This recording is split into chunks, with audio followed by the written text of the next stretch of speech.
आप सभी भक्तों का हार्दिक स्वागत है। हरे कृष्णा। आप सभी भक्तों का हार्दिक स्वागत है हमारे आज के कार्यक्रम में, जो कि भगवत गीता का एक कार्यशाला है, अध्याय 18 पर आधारित। और इस कार्यशाला में हम लोग कुछ बहुविकल्पीय प्रश्नों के ऊपर चर्चा करेंगे। बहुविकल्पीय प्रश्न अर्थात मल्टीपल चॉइस क्वेश्चंस। ये क्वेश्चंस हम लोगों ने कार्यक्रम के पार्टिसिपेंट्स को कक्षा से लगभग कुछ हफ्ते पहले इशू कर दिए थे और आप सब लोगों ने अपने उत्तर जमा कर दिए हैं। और इस कक्षा में आज हम उन्हीं आपके जो उत्तर हैं, जो प्रश्न हैं और जो उत्तर हैं, उन पर विस्तृत चर्चा करेंगे। तो इस प्रकार हम अध्याय 18 का एक बार पुनः स्मरण करेंगे, जिसमें कि आपकी भी आपको कितना समझ में आया ये अध्याय, कितना समझ में नहीं आया, वो भी आपको बिल्कुल स्पष्ट हो जाएगा। तो आज ये हमारी 114वीं कक्षा है। कक्षा का आरंभ मंगलाचरण प्रार्थना से करेंगे। ओम अज्ञानतिमिरन्धस्य ज्ञानञ्जनशलाकया चक्षुरुन्मीलितं येन तस्मै श्रीगुरवे नमः। श्रीचैतन्यमनोभीष्टं स्थापितं येन भूतले स्वयं रूपः कदा मह्यं ददाति स्वपदान्तिकं। वन्देऽहं श्रीगुरोः श्रीयुतापदकमलं श्रीगुरून् वैष्णवांश्च। श्रीरूपं साग्रजातं सहगण रघुनाथान्वितं तं सजीवं साद्वैतं सावधूतं परिजनसहितं कृष्ण चैतन्य देवं श्रीराधा कृष्ण पादान् सहगण ललिता श्री विशाखान्वितांश्च। हे कृष्ण करुणा सिंधो दीनबंधो जगत्पते गोपेश गोपिका कांत राधा कांत नमोस्तुते। तप्त कांचन गौरांगी राधे वृंदावनेश्वरी वृषभानुसुते देवी प्रणमामि हरिप्रिये। वाञ्छाकल्पतरुभ्यश्च कृपा सिन्धुभ्य एव च पतितानां पावनेभ्यो वैष्णवेभ्यो नमो नमः। जय श्री कृष्ण चैतन्य प्रभु नित्यानंद श्री अद्वैत गदाधर श्रीवासादि गौर भक्त वृंद। हरे कृष्ण कृष्ण कृष्ण हरे हरे, हरे राम राम राम हरे हरे। लीजिए अपनी प्रश्नोत्तरी शुरू करते हैं।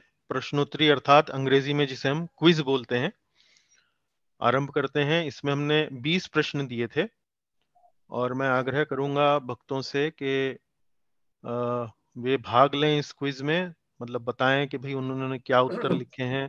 गलत सही की ज्यादा परवाह ना करें, अपने जो उत्तर लिखे हैं वो जरूर बताएं। वैसे तो बहुत से लोगों ने इसमें भाग लिया, लगभग 15 लोगों के उत्तर मिले हैं और उनमें अच्छा स्कोर मिला है काफी लोगों को। चलिए पहला प्रश्न लेते हैं। सन्यास। सन्यास किसे कहते हैं? ये प्रश्न 18वें अध्याय के दूसरे श्लोक पर आधारित है। नौकरी छोड़कर घर बैठ जाना, कोई कार्य न करना, भौतिक इच्छा पर आधारित कार्यों का परित्याग और घर घर जाकर भिक्षा मांगना। बताइए आपने क्या उत्तर लिखा है? हाथ खड़ा करें। निर्मला माता जी बताइए।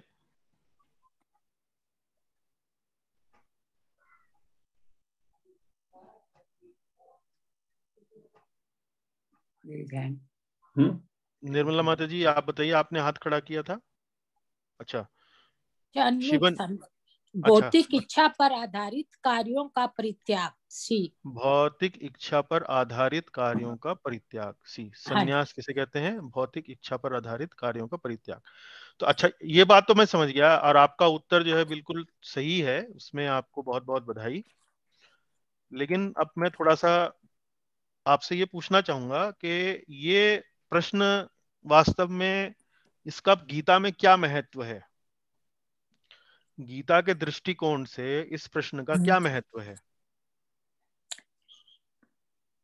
जैसे सन्यास की कई लोग गलत परिभाषा लगा लेते हैं ना, जैसे जैसे बताइए। भाई घर छोड़कर चले जाना, हम्म। और भाई जैसे आपने लिखा भिक्षा मांगकर खाना। तो हाँ वास्तव में भगवान जी ने तो बताया सन्यास माने इच्छाओं का न्यास ही सच्चा सन्यास है। हाँ, भौतिक इच्छाओं का न्यास ही हाँ वास्तविक सन्यास है। तो ये गीता में अर्जुन के संबंध में, अर्जुन और भगवान श्री कृष्ण का जो वो संवाद शुरू हुआ है, उस हाँ जी। संबंध में इस प्रश्न का क्या महत्व है? उसमें जब अर्जुन को मोह हो गया, वो कहता है कि मैं युद्ध नहीं करूंगा, चाहे हम्म मैं भिक्षा मांग के खा लूं, हम्म भाई मैं अपने स्वजनों को नहीं मारूंगा। तो हम्म उसकी उस बात को समझाने के लिए भगवान कह रहे हैं भी तू क्षत्रिय है, तुझे हम्म भिक्षा मांगकर खाना तो वैसे भी शोभा नहीं देगा, हम्म और हम्म तू अपने क्षत्रिय है, तू अपने कर्तव्य से भी मुख नहीं मोड़ सकता। हम्म हम्म इसलिए भगवान उसको समझाने के लिए सन्यास का सही अर्थ बता रहे हैं। हम्म भगवान कह रहे हैं कि सन्यास लेने के लिए ये आवश्यक नहीं है कि हाँ। आपको अपने कर्तव्यों को पूरी तरह से त्याग कर आपको वन जाकर भिक्षा ही करनी पड़े, है ना। जो सन्यास लेते हैं वो कई बार इस प्रकार के कार्य करते हैं, तो वो भी सन्यास कहा जाता है। लेकिन वास्तविक सन्यास जो है वो होता है जब मन में हम भोगने की भावना का त्याग कर दें, इंद्रिय तृप्ति है, इंद्रियों के कर्म के फल का जो भोग करने की जो एक वासना या जो भावना रहती है, उसका त्याग यदि कर दिया जाए तो हम मन से एक तरह से सन्यासी हो जाएंगे। भले ही हम कोई नौकरी कर रहे हैं तो नौकरी करते रहें, विवाहित जीवन में है, गृहस्थ आश्रम में है, उसमें रहें, तो भी कोई आपत्ति नहीं है। तो भौतिक इच्छा पर आधारित कार्यों का परित्याग, अगर हम अपने मन से भौतिक इच्छाएं जो हैं उनको समाप्त कर देंगे, या एक तरह से भौतिक इच्छाओं के कारण जो फलों का भोग करने का जो एक भाव बना रहता है, उसको यदि हम उसका परित्याग कर देंगे तो वास्तविक सन्यास वही है। उसके लिए हमें कोई ये आवश्यक नहीं है कि हम नौकरी छोड़ दें या घर घर जाकर भिक्षा मांगे। तो बिल्कुल ठीक, आपने बहुत अच्छा बताया उत्तर, और इसका बैकग्राउंड भी बहुत अच्छा बताया, धन्यवाद। आगे चलते हैं। सही विकल्प चुनें। इनमें से किस गतिविधि को प्रोत्साहित किया जाना चाहिए? अपने शुद्धिकरण के लिए त्याग, भगवत प्राप्ति के लिए त्याग, योग्य व्यक्ति को दान। सभी विकल्प सही हैं।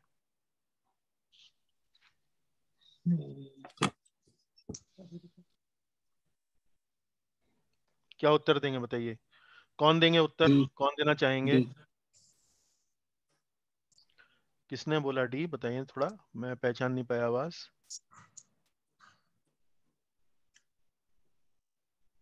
बताइए, संकोच मत कीजिए। कौन दे रहे थे उत्तर? आपने डी लिखा ना? अच्छा, शिवन जी और नाना जी बोल रहे हैं, ओके। हाँ जी, डी लिखा है हमने भी, आपने? हाँ हमने भी डी लिखा है। अच्छा अच्छा, तो हाँ डी बिल्कुल सही उत्तर है जी आपका। हाँ वो तो ठीक है, बट एक्सप्लेन हम्म करने में थोड़ा हिचकिचाहट आती है, बट स्पष्टीकरण के लिए था। आई थिंक दूसरा जो है ये दिस इज पॉइंटिंग टुवर्ड्स, मैं थोड़ा आई माइट मिक्स अंग्रेजी और हिंदी। हाँ कोई तो बात नहीं।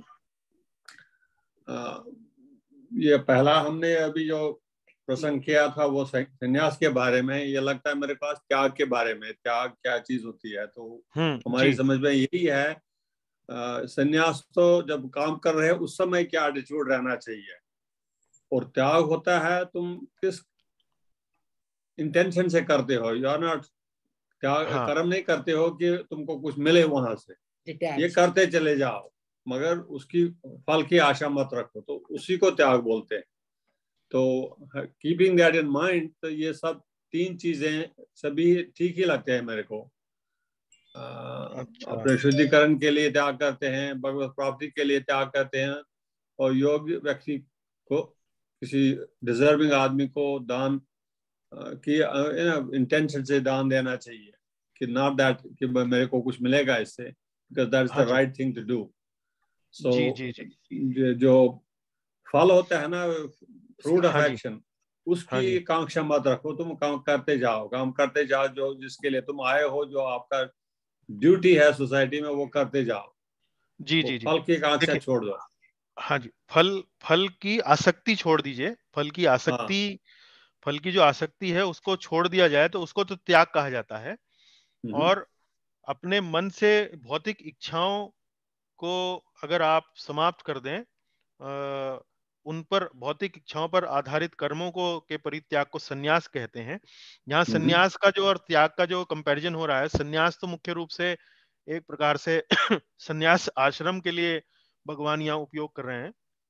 और त्याग शब्द जो है वो है कि कभी आपने कोई कर्म किया और कर्म के फल से आसक्ति को यदि आपने त्याग दिया, अपने मन से निकाल दिया, तो उसको त्याग कह रहे हैं।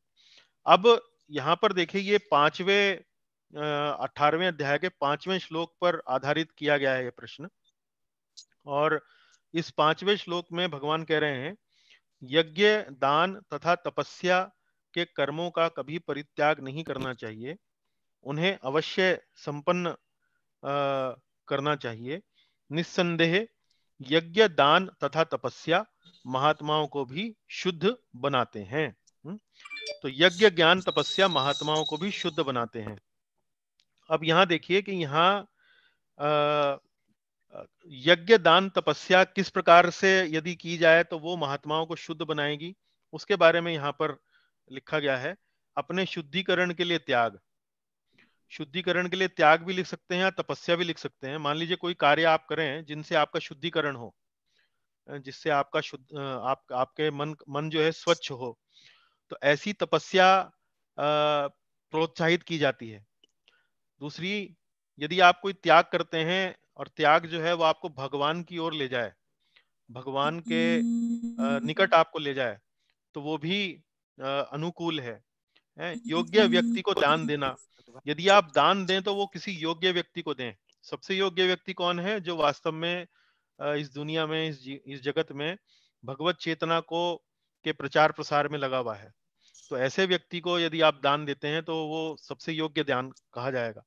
तो इसलिए किस गतिविधि को प्रोत्साहित किया जाना चाहिए, वो यहाँ पर अलग अलग विकल्प दिए गए हैं, और आपने बिल्कुल सही उत्तर चुना है कि भाई सभी विकल्प सही हैं।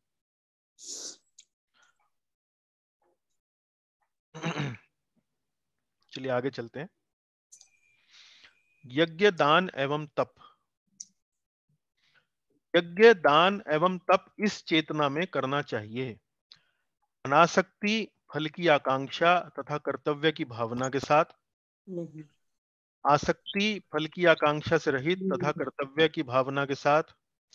अनासक्ति, फल की आकांक्षा से रहित, सफलता प्राप्ति के लिए। अनासक्ति, फल की आकांक्षा से रहित तथा कर्तव्य की भावना के साथ। बताइए।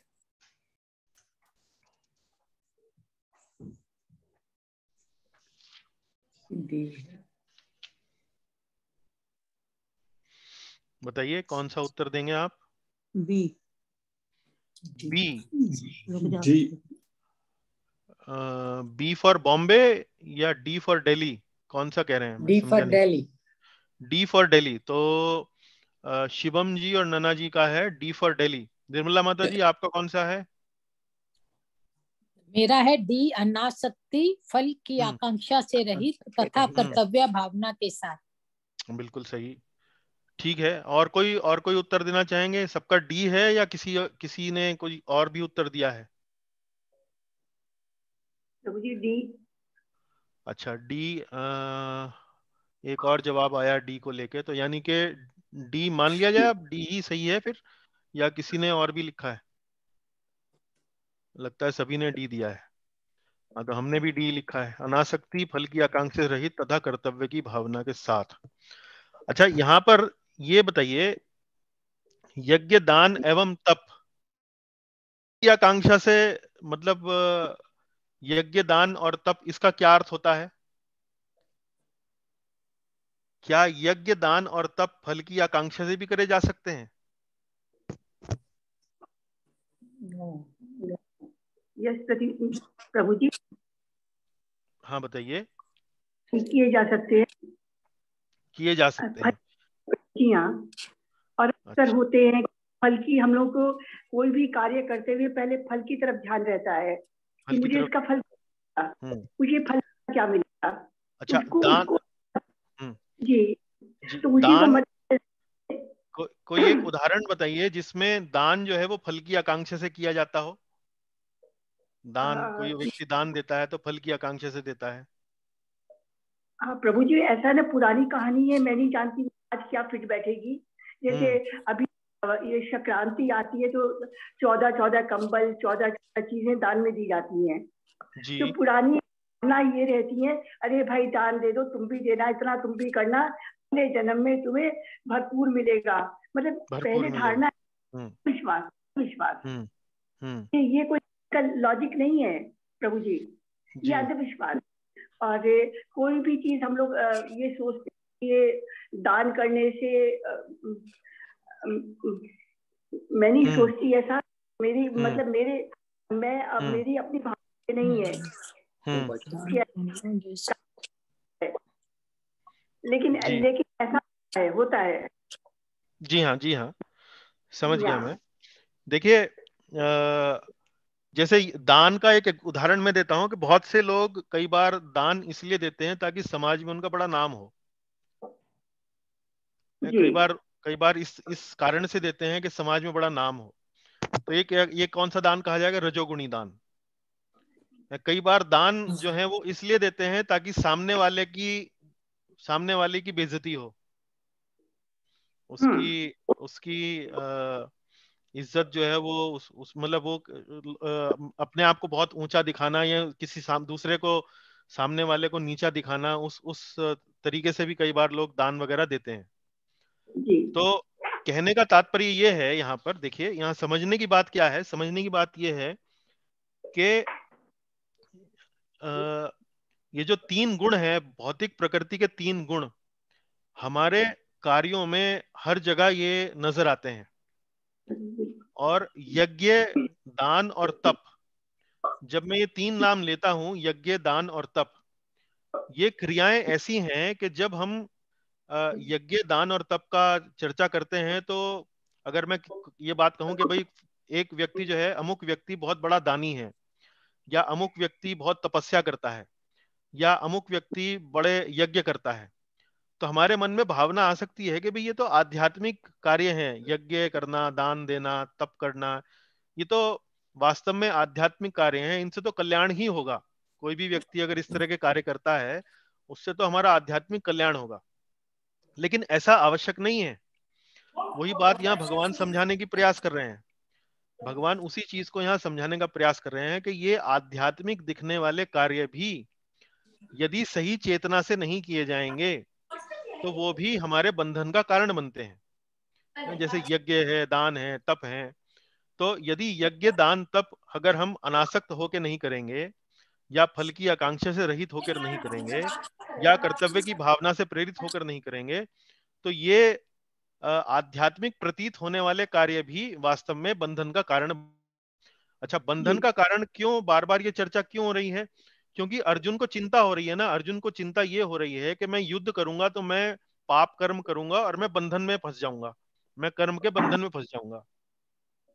तो भगवान बार बार उसको ये समझाने की कोशिश कर रहे हैं, देखो भाई, कोई भी जो कार्य है, उस कार्य से इस बात का फर्क नहीं पड़ता है कि तुम बंधन में पड़ोगे या नहीं पड़ोगे। वास्तव में फर्क इस बात से पड़ता है कि वो कार्य तुमने किस चेतना में किया है।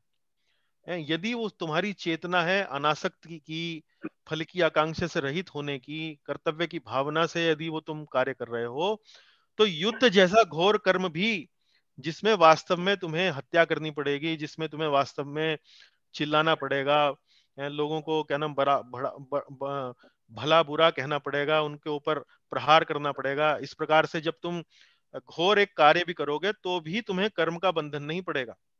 और यदि तुम आध्यात्मिक रूप से अच्छे प्रतीत होने वाले कार्य जैसे यज्ञ, दान और तप, यदि तुम इस तरह के कार्य यदि तुम गलत चेतना में करोगे, तो उनका भी तुम्हें कर्म का फल पड़ेगा, उनका भी तुम्हें बंधन पड़ेगा। यही बात भगवान श्री कृष्ण अर्जुन को पूरी गीता में समझाते हुए नजर आ रहे हैं। और 18वें अध्याय में इस बात को भी स्पष्ट रूप से हम देख सकते हैं। तो ये इससे मतलब आप समझिए कि ये प्रश्नों को हम भगवत गीता के संदर्भ में कैसे समझ सकते हैं, इन बातों को कैसे समझ सकते हैं। तो उस दिशा से भी सोचने का प्रयास कीजिए। Thank you Prabhu ji, thank you. हाँ माता जी, धन्यवाद जी। चलिए आगे चलते हैं। सत्व गुण में त्याग, इनमें से कौन सा लक्षण सत्व गुण में त्याग का है?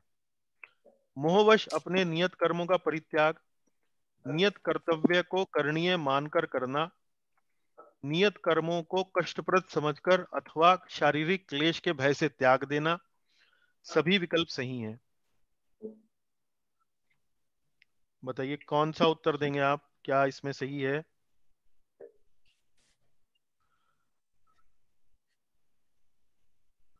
प्रभु जी, B is the answer. B is the answer. नियत कर्तव्य को करणीय मानकर करना है। नवे श्लोक का सतोगुण में त्याग। अभी देखिए यहाँ पर वही चीज भगवान अब एक्सप्रेस कर रहे हैं, थोड़ा एक्सप्लेन कर रहे हैं। अभी हमने यज्ञ दान तप की बात करी थी, और यहाँ देखिए सत्व गुण में त्याग। तो त्याग भी जो है वो सतोगुणी, तमोगुणी और रजोगुणी हो सकता है। अच्छा, इसमें रजोगुणी त्याग का कौन सा उदाहरण है? ए, बी और सी में रजोगुणी त्याग कौन सा है?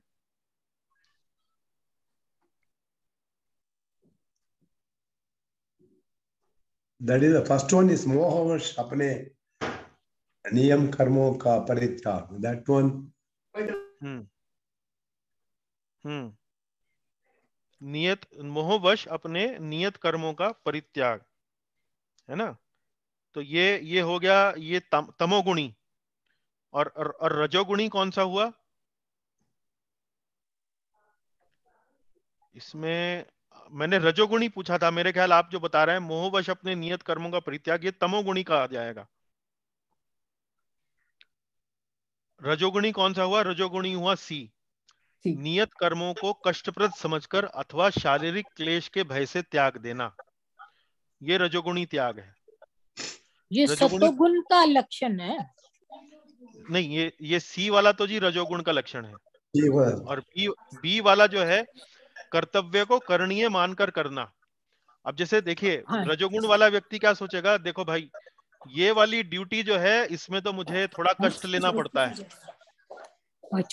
जैसे अर्जुन क्या सोच रहा था? अर्जुन ये सोच रहा था कि भाई युद्ध जो है वो ठीक है, क्षत्रिय का कर्तव्य युद्ध है, लेकिन ये जो युद्ध मैं कर रहा हूं ये वास्तव में मेरे लिए कष्टकारक है, क्योंकि मुझे अपने स्वजनों को मारना पड़ेगा।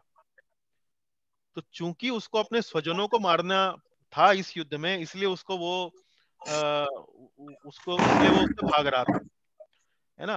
तो नियत कर्मों को कष्टप्रद समझकर अथवा शारीरिक क्लेश के भय से त्याग देना। तो अर्जुन का जो त्याग था वो एक तरह से रजोगुणी त्याग था, या मोहवश भी कह सकते हैं। मोहवश मतलब मोहवश वो समझ रहा था कि ये तो मेरे बंधु बांधव हैं, ये तो मेरी सेवा के योग्य हैं, तो इनके मोह के कारण वो अपने युद्ध के जो उसका जो कर्तव्य था उससे भाग रहा था।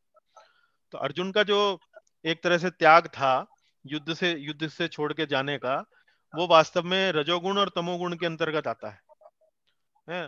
और अगर वो वास्तव में यही सोचता कि इससे कोई अंतर नहीं पड़ता कि सामने वाला शत्रु जो है वो मेरा बंधु है या मेरा बंधु नहीं है, तो वो हो गया बी, वो हो गया सत्वगुण, नियत कर्तव्य को करणीय मानकर करना। सही उत्तर हुआ नियत कर्तव्य को करणीय मानकर करना बी। हाँ जी, हाँ जी। कर्मों का त्याग संभव है, यहाँ देखते हैं। क्या किसी देहधारी जीव के लिए कर्मों का त्याग कर पाना संभव है? हाँ या नहीं? नहीं नहीं नहीं नहीं। तो मनीष जी भी आए हैं। अच्छा मनीष जी स्वागत। या हरे कृष्णा प्रभु। हरे कृष्णा। नहीं, बिल्कुल सही उत्तर दिया आपने, नहीं।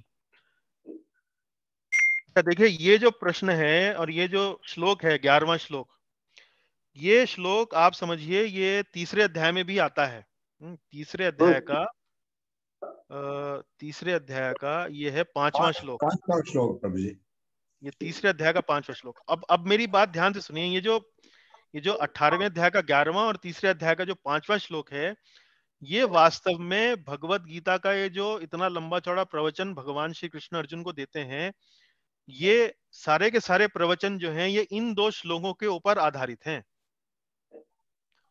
कि किसी देहधारी जीव के लिए कर्मों का त्याग कर पाना संभव नहीं है। देखिए तीसरे अध्याय में जो 5वां श्लोक है वो क्या कहता है, मैं एक बार चर्चा थोड़ी सी करना चाहूंगा। नहीं कश्चित क्षणमपि जातु तिष्ठत्य कर्मकृत कार्यते ह्यावश कर्म सर्व प्रकृतिर जैर गुणई। प्रत्येक व्यक्ति को प्रकृति से अर्जित गुणों के अनुसार विवश होकर कर्म करना पड़ता है, विवश होकर कर्म करना पड़ता है। कोई भी एक क्षण भर के लिए भी बिना कर्म किए नहीं रह सकता, एक क्षण के लिए भी कोई कर्म किए बिना नहीं रह सकता। मतलब व्यक्ति की, जीव की, मनुष्य की जो जो उसका जो चरित्र है, जो उसका जो स्वभाव है, वो ये है कि कुछ ना कुछ उसको कोई ना कोई कार्य में उसको अपने मन को, अपनी बुद्धि को उसको लगाना पड़ेगा, क्योंकि ये उसका स्वभाव है। क्योंकि भगवान कह रहे हैं नहीं कश्चित क्षणमपि, एक क्षण के लिए भी कोई व्यक्ति बिना कर्म किए नहीं रह सकता, नहीं रह सकता। अब देखिए भगवान श्री कृष्ण क्या इस इन दोनों श्लोकों का आधार लेकर भगवान श्री कृष्ण क्या बता रहे हैं। सबसे पहले तो अर्जुन को वो कर्मयोग की शिक्षा दे रहे हैं। अब कर्मयोग शब्द में ही कर्म कर्म शब्द आता है। इसका मतलब क्या है कि भाई कर्मयोग जो उसमें जो प्रक्रिया होगी उसमें कर्म तो करना ही है, कोई ना कोई कार्य तो करना ही पड़ेगा। और भगवान यह कह रहे हैं कि तुम जीवात्मा हो और जीवात्मा का स्वभाव है कोई ना कोई कर्म करना, वो खाली बैठ ही नहीं सकता। आप ये संभव ही नहीं है कि कोई व्यक्ति अपने जीवन में खाली बैठ सके, तो उसको कहीं ना कहीं अपनी बुद्धि को, अपनी चेतना को किसी ना किसी कर्म में लगाना पड़ेगा।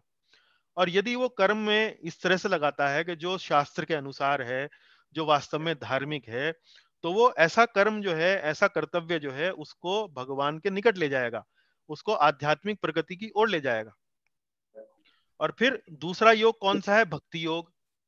भक्ति योग में भी हमें कोई ना कोई कार्य, हमें कोई ना कोई गतिविधि करने का ही मार्ग बतलाया जाता है। तो कर्म योग और भक्ति योग में क्या अंतर है? कर्म योग में भी कर्म करना पड़ता है और भक्ति योग में भी कर्म करना पड़ता है, लेकिन अंतर क्या है? अंतर यह है कि भक्ति योग में जो हम कर्म करते हैं वो विशेष रूप से श्री कृष्ण के प्रसन्नता के लिए करते हैं, श्री कृष्ण की भावना को अपने भीतर उसको प्रेरित करने के लिए, पोषित करने के लिए वो कर्म करते हैं। अब वो कौन से कर्म हुए? भक्ति के जो कर्म हैं वो थोड़ा विशेष हैं, वो भगवान श्री कृष्ण से सीधा संबंधित हैं। जैसे भगवान की आरती करना, भगवान के उपदेशों को, उनके ग्रंथों में जहां वो लिखे हुए हैं उनको पढ़ना, उनका पठन करना, उनका गुणगान करना, भगवान के चरित्र का गुणगान करना, भगवान की कथाओं का गुणगान करना।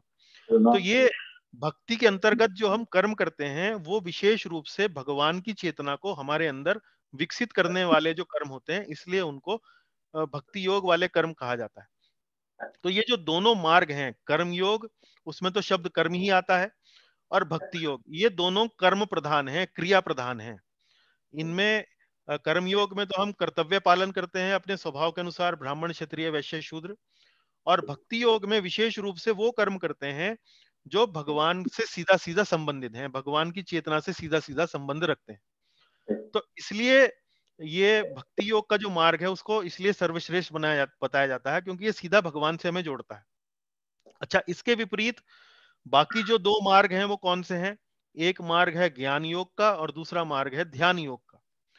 ध्यान योग और ज्ञान योग में ये कर्म प्रधान नहीं है, इसमें वास्तव में संन्यास, इसमें वास्तव में त्याग, संन्यास लेने का ये जो मार्ग है कि भाई ये जो जगत है इससे हमें ऊपर उठना है, हमें तो केवल भगवत निर्विशेष ब्रह्म की प्राप्ति में हमें अपना ध्यान लगाना है, ब्रह्म लीन होना है, निराकार में समा जाना है, इस प्रकार की चेतना रहती है। तो ये छोड़ने का मार्ग है। तो ज्ञान योग और ध्यान योग इसलिए बड़े कठिन मार्ग हो जाते हैं क्योंकि ये जीव के जो कर्म करने का स्वभाव है उसके विपरीत हैं। ये छोड़ने की बात करते हैं, ये छोड़ दो, वो छोड़ दो, वो छोड़ दो। लेकिन कर्मयोग और भक्ति योग वास्तव में जीव की जो कर्म करने की जो उसकी जो एक ये जो टेंडेंसी है उसको एक तरीके से प्राकृतिक रूप से, स्वाभाविक रूप से या तो कर्तव्य की ओर लगाते हैं कर्मयोग में, या फिर भगवत चेतना को विकसित करने में लगाते हैं भक्ति योग में। तो इसलिए मैं आपको ये बात इसलिए बार बार इस श्लोक के माध्यम से बताना चाह रहा हूं कि ये जो दो श्लोक हैं, तीसरे अध्याय का 5वां श्लोक और 18वें अध्याय का जो 11वां श्लोक है, ये आधार हैं, ये दोनों श्लोक मूलभूत आधार हैं कर्मयोग को स्थापित करने के लिए और भक्ति योग के विज्ञान को स्थापित करने के लिए भगवत गीता में। तो इसलिए ये समझना जरूरी है कि हम इस श्लोक के ऊपर चर्चा क्यों कर रहे हैं। प्रभु आशा जी, है लेकिन आपको इसमें हाँ, वो भी लिखा है कि किंतु जो कर्म फल का परित्याग करते हैं वो वास्तव में त्यागी कहलाता है, ये नहीं, भी वहां पे लिखा है। कर्म योग के फल का परित्याग वास्तव में नहीं करते हैं, कर्म योग के फल से आसक्ति का परित्याग करते हैं। देखिए कोई भी आप कार्य, अर्जुन जो है वो युद्ध क्यों कर रहा है? युद्ध जीतने के लिए तो करेगा वो। अर्जुन युद्ध क्यों कर रहा है? अर्जुन युद्ध कर रहा है युद्ध जीतने के लिए। अर्जुन ये नहीं कहेगा मैं तो सिर्फ लड़ रहा हूं, मैं हारूंगा या जीतूंगा मुझे इससे कोई फर्क नहीं पड़ता। अर्जुन ये नहीं कह रहा, ना भगवान श्री कृष्ण ही कह रहे हैं। भगवान श्री कृष्ण चाहते हैं कि अर्जुन युद्ध करे और अर्जुन युद्ध जीते। तो फल की प्राप्ति के लिए तो कार्य किया ही जाता है, लेकिन फल की प्राप्ति में आसक्ति नहीं होनी चाहिए। आसक्ति मतलब इसलिए नहीं होना चाहिए कि मुझे फल मिलेगा इसलिए मैं युद्ध करूंगा, इसलिए कि मैं कर्तव्य की भावना से कर रहा हूं। हाँ, युद्ध जीतने के लिए ही मैं करूंगा, मैं अपना पूरा प्रयास करूंगा कि मैं युद्ध जीतूं। अब कोई, आप मान लीजिए अपने कंपनी में कोई किसी प्रोजेक्ट पे काम कर रहे हैं, आप अपने मैनेजर से जाके कहें कि जी मैं तो बस काम कर रहा हूं, इस बात से कोई फर्क नहीं पड़ता कि प्रोजेक्ट सक्सेसफुल हो या अनसक्सेसफुल हो, सफल हो या असफल हो। नहीं, आपका प्रोजेक्ट, आपका मैनेजर कहेगा मनीष जी आप कृपा करके कल से कार्य पर ना आए, मैं तो आपको इसलिए हायर किया था, आपको इसलिए नौकरी पे रखा था ताकि प्रोजेक्ट आप सक्सेसफुल करके दिखाएं, और आप कह रहे हैं कि जी मैं तो प्रोजेक्ट सक्सेसफुल हो या ना हो मुझे तो कोई फर्क ही नहीं पड़ता। इसका मतलब ये नहीं है। इसका मतलब ये है कि अगर प्रोजेक्ट किसी वजह से अनसक्सेसफुल हुआ तो आपको इस बात से कोई मतलब आप अपने कार्य को लेकर सिर्फ इस बात से प्रेरित नहीं थे कि वो सक्सेसफुल होगा या अनसक्सेसफुल होगा। इससे आपकी चेतना पर कोई बहुत फर्क नहीं पड़ना चाहिए, क्योंकि आपने पूरी ड्यूटी से उसको कार्य को किया और इस मनोभाव से किया कि वो सक्सेसफुल हो। लेकिन कर्म का जो फल है वो आपके हाथ में नहीं है।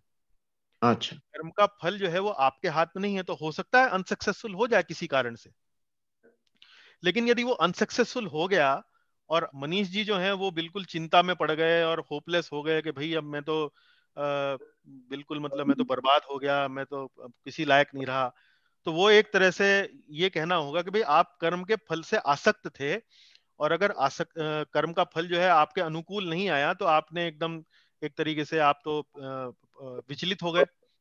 तो जो व्यक्ति कर्तव्य की भावना से कर्म करता है वो फल फल फल के आने पर या नहीं आने पर वो विचलित नहीं होता है। ये समझ है ना। हाँ, तो हमें कर्म की फल का त्याग नहीं करना है, हमें कर्म की फल से जो आसक्ति लोग कर लेते हैं, जो लोग लगा लेते हैं, उसका त्याग करना है। या किसी स्टूडेंट ने इंजीनियरिंग एग्जाम की तैयारी करी, अब वो ये थोड़ी कहेगा मैं तो तैयारी कर रहा हूँ, मैं पास हूँ चाहे ना हूँ मुझे इससे कोई फर्क नहीं पड़ता। अरे भाई, पास होने के लिए तो तैयारी कर रहा है, बल्कि उत्तीर्ण होने के लिए तैयारी कर रहा है, अच्छे से अच्छे नंबर लाने के लिए तैयारी कर रहा है। लेकिन अच्छे नंबर आएंगे ये उसके हाथ में नहीं है, ये उसके हाथ में नहीं है।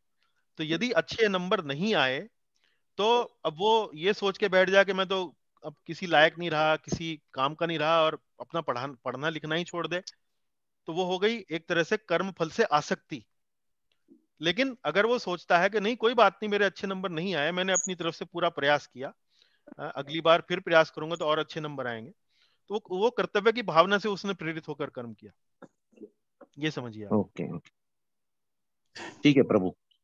हाँ जी, चलिए। कर्म का फल कब नहीं भोगना पड़ता? इस परिस्थिति में जीव को अपने किए गए कर्म का फल नहीं भोगना पड़ता है। अंतर्यामी भगवान के निर्देशानुसार कर्म करने पर, पुण्य कर्म करने पर, पापमय कर्म करने पर जीव कोई कर्म ही ना करे। भगवान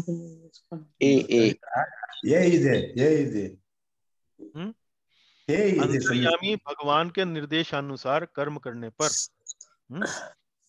ठीक है। अगर पुण्य कर्म करेगा तो क्या कर्म का फल मिलेगा? पुण्य कर्म का, पुण्य कर्म का फल मिलेगा। क्या फल मिलेगा? पुण्य मिलेगा, मतलब कोई अच्छी बात होगी जीवन में। अच्छा, हाँ, सुख मिलेगा उसको, फायदा होगा। पापमय कर्म करने पर दुख भोगना पड़ेगा। दुख भोगना पड़ेगा। और कोई कर्म ना ही करे, कोई कर्म करे ही नहीं, मतलब आलस्यवश या अकर्मण्यता आ जाए कि भाई मैं तो पढ़ता ही नहीं हूँ, या मैं तो खाना ही नहीं बनाती हूँ, या जो भी उसका कर्तव्य है। जैसे अर्जुन कह रहा था कि मैं तो युद्ध ही नहीं करता हूँ, या कोई डॉक्टर के सामने कोई पेशेंट आ जाए उसका इलाज करने के लिए, बोले मैं तो इसका इलाज ही नहीं करता हूँ, मैं कर्म ही नहीं करूंगा तो मेरे को फल ही नहीं मिलेगा। तो क्या ऐसा बोल सकते हैं? नहीं, ऐसा नहीं बोल सकते। अपने कर्तव्य से भाग नहीं सकता इंसान। हाँ, ये कर्तव्य से भागना होगा, तो कर्तव्य से भागने का भी विपरीत परिणाम भोगना पड़ता है। हाँ जी। लेकिन अंतर्यामी भगवान के निर्देश के अनुसार यदि हम कर्म करते हैं तो हमें ऐसे कर्म का कोई फल नहीं मिलता। इसको क्या बोलते हैं भगवत गीता की भाषा में? निष्काम कर्म। निष्काम कर्म या अकर्म। हाँ, अकर्म या निष्काम। है ना। एक तो होता है सकर्म, एक होता है विकर्म, एक होता है अकर्म, है, और एक होता है अकर्म।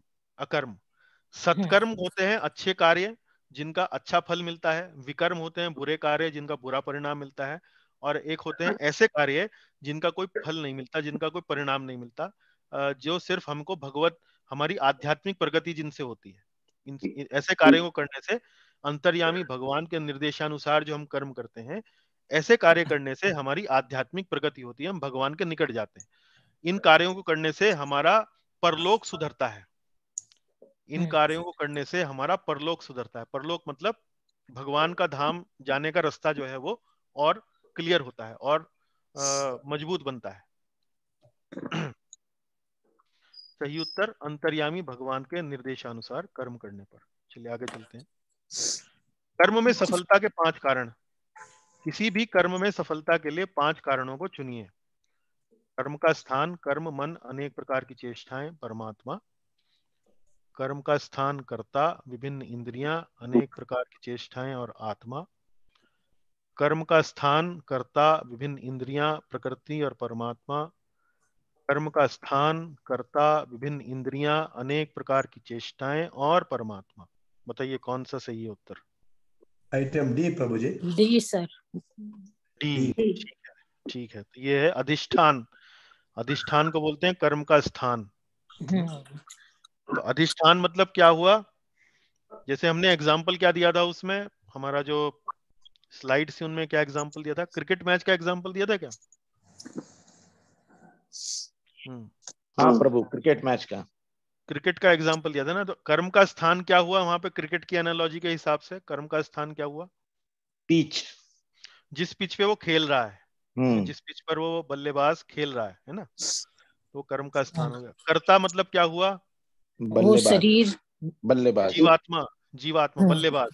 बल्लेबाज जो बल्लेबाजी कर रहा है। बल्लेबाजी को मान लीजिए किसी बल्लेबाज को छक्का लगाना है, तो जो जो पिच है जिस पर वो खेल रहा है वो अच्छी होनी चाहिए। मतलब उस पर अगर बहुत ज्यादा घास होगी तो गेंद गेंद बहुत तेजी से आएगी, या गड्ढे होंगे तो वो गेंद जो है वो उछल कूद करेगी या नीची रह जाएगी, कभी ऊंची आ जाएगी, तो छक्का लगाना कठिन हो जाएगा। तो कर्म का स्थान उचित हो। कर्ता मतलब बल्लेबाज की मंशा हो छक्का लगाने की। बल्लेबाज मतलब सोच के बैठा हो नहीं मुझे तो इसमें सिर्फ गेंद छोड़ देनी है, विकेट कीपर पकड़ लेगा काफी हो जाएगा, लेकिन नहीं, बल्लेबाज की इच्छा भी होनी चाहिए छक्का लगाने की, तो कर्ता है ना। फिर विभिन्न इंद्रियां। विभिन्न इंद्रियों से क्या मतलब है यहाँ पे? हाथ पैर, हाथ पैर, हाथ पैर, आँख, नाक, आंख, कान। 5 कर्म इंद्रियां, 5 ज्ञान हाँ इंद्रियां। हाँ, तो वो भी सही होनी चाहिए ना। अब कोई अंधा व्यक्ति तो छक्का नहीं लगा सकता, है ना। कोई दुर्बल व्यक्ति छक्का नहीं लगा सकता। हाथ पैर भी चालू होने, मतलब काम करने के लिए होने चाहिए। कभी किसी का हाथ में फ्रैक्चर हो गया तो नहीं लगा सकता छक्का, है ना। अनेक प्रकार की चेष्टाएं। अनेक प्रकार की चेष्टाएं मतलब क्या भाई? उसका उसने जो उसका इंद्रियों अभ्यास, से हम अलग अलग कार्य करते हैं।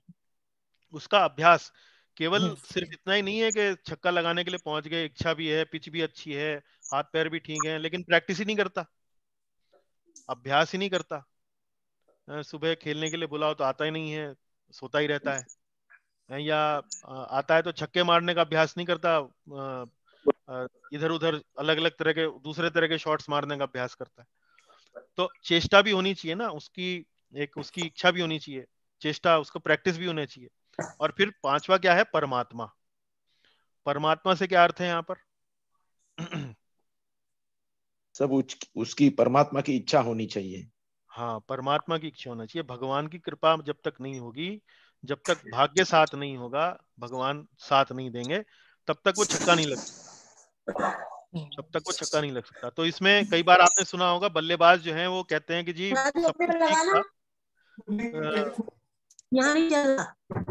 ठीक था, तो कई बार आप देखते होंगे कि बल्लेबाज कहते हैं,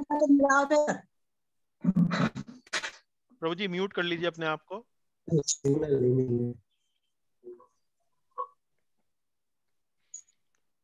हाँ, तो मैं ये कह रहा था जी कि कई बार बल्लेबाज कहते हैं कि जी बाकी सब ठीक था, पिच भी अच्छी थी, मेरी इच्छा भी थी छक्का लगाने की, हाथ पैर भी ठीक थे, प्रैक्टिस भी खूब करी थी, लेकिन फॉर्म में नहीं हूं आजकल में।